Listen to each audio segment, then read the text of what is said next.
The beard is coming back, my friends. Coming in nicely. It's very exciting. Just leaving church. That's a phrase that I didn't think I'd ever utter again. Man, the guy that's preaching at this church, he's teaching, kind of blew my mind today, actually. It was kind of fun. I've been reading a lot of Buddhist writings, and I'm reading a book. I think it's called How to Wake Up. It's something about Buddhist teachings on joy and sorrow, something like that. And so far, the thing I'm shocked about is how little religious anything is a part of Buddhism. It's more of a life philosophy. And I was reading all about, I think it's pronounced Tana, and how it leads to dukkha. I don't know. I don't like that word. I don't like how it sounds being said coming out of my mouth. I don't like it. But the philosophy behind it was really incredible, and it makes a lot of sense, and it ties into a lot of the things I'm already writing, which is cool. It's really cool to be working on a specific concept and then see it out there in the wild, see it as a part of Buddhism. Wow, cool. And the church I'm going to is non-denominational Christian, for those of you who care, I think, or just non-denominational, I don't know, but it's a Bible-based, Jesus-based tradition and teaching. And today his talk was all on gratitude. That was a lovely hawk.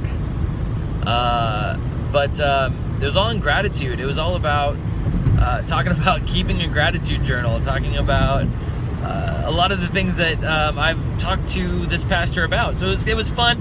I don't know how much of what he said is because of conversations I've had with him, or if it's what he's reading and researching, but it was just really cool to see a parallel between what I'm writing in my private journal, what I'm reading about in my private, study and research time, what I'm meditating on during my meditation time, and then there was so much exposition on where I am right now, coming out of his mouth, and we haven't talked about any of it.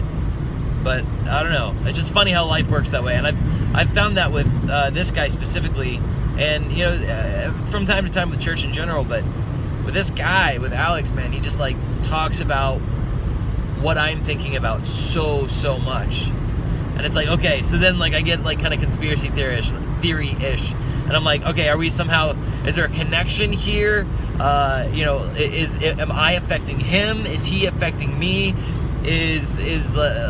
Are we somehow connected by God or spirit or the universe? My mind goes crazy with all of these different theories about what could be going on. Or is it simply happenstance, chance that we're both? I don't know. I'm curious, because there's so many options of what could be, and it's hard or impossible to know what it truly is. So I think a lot of life is about noticing those correlations and those small things that connect people, and the similarities between events and between people, and then narrating what is this? Why is this? What does this mean? And for me personally, I don't look at those things and think this has to be specifically argument A or argument B. And personally, I actually enjoy sitting down with people and saying, hey, these things all happened. My narrative is I'm going to attribute this to God, because that's what makes the most sense for me and my tradition, how I was raised and how I live my life. But what do you think it is? And rather than no, it's not that, it's this. No, you're wrong, I'm right, listen to me. It's no, I'm super curious what other people's beliefs are, because at the end of the day, whenever it comes down to matters of opinion, something that's unprovable, something that is anecdotal, it's not something that you can point at facts and statistics and say this is what it is. That's why I think discussions around beliefs should be beautiful. They should be synergetic. It should be collaborative.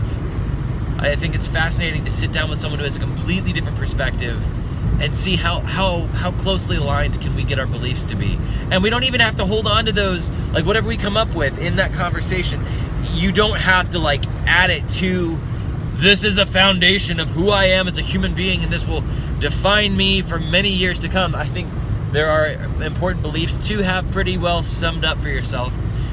I think there's a lot of that stuff that it's good to have fluidity. It's good to test things out, try things out, because let's face it, a lot of the beliefs we have, they're based on personal experiences. They're based on unprovable things. So be flexible with it. Be chill with the unprovable things, with matters of opinion, with theories. Share them without apology, but don't hold on to them and hold them up as some banner, as some standard of being correct.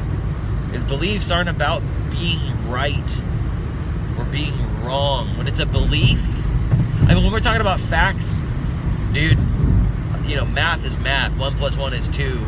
And if you can find another way to explain another answer, I'm all ears. I'd love to hear it. But factually, logically, the standard that is observable dictates 1 + 1 will always be 2.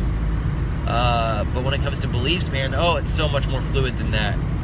So anyway, that's where I think love comes from, empathy comes from, is understanding how someone else can believe something completely different to what you believe, and trying to, for me, I love finding the path that led them there and walking it a bit. Personally, I love to walk other people's paths mentally, read other people's books, get into other people's mindsets, other people's heads, because man, whenever I do that, and I do it as a method actor, and it's a really fun technique to use to really step into someone else's mindset with method acting, absorbing their practices, absorbing their habits, reading the books they read, listening to the philosophers they listen to. And then all of a sudden you find yourself thinking like them, and then you realize the things that we say define us, that make us so different from each other, really it's just life circumstance. Really it's just being open to certain things because of what you're open to and whatever led you to be open to that. I'm rambling, I'm going on and on. I'm going to end this now, I think, at least this part of the conversation. But yeah, I don't know, just explore other people's thought processes, and I think you'll really start to see yourself in other people. You'll start to see other people in yourself, which that can be disconcerting if you're not ready for it. It's like, oh my gosh, suddenly I see how someone I thought was a sworn enemy can think the way they think, and they're not just evil incarnate. They're perhaps misguided.